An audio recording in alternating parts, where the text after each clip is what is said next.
তো প্রথমেই আমাদের জানতে হবে যে এই অ্যান্টিজেন কি এবং অ্যান্টিবডি কি। দেখো, আমাদের দেহে কোনো বিজাতীয় বস্তু যা আমাদের দেহের জন্য ভালো নয় তা যদি আমাদের দেহের মধ্যে ঢোকে বা প্রবেশ করে, তখন কি হয়, সেই বিজাতীয় বস্তুকে নষ্ট করার জন্য বা রোধ করার জন্য কি হয়, আমাদের দেহের যে অনাক্রম্য তন্ত্র থাকে তা কি হয়, উদ্দীপিত হয়। এই যে বিজাতীয় বস্তু, একেই কিন্তু আমরা বলবো কি অ্যান্টিজেন।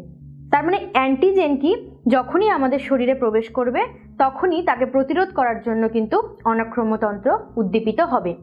এই অ্যান্টিজেনকে আমরা এজি লিখে প্রকাশ করতে পারি।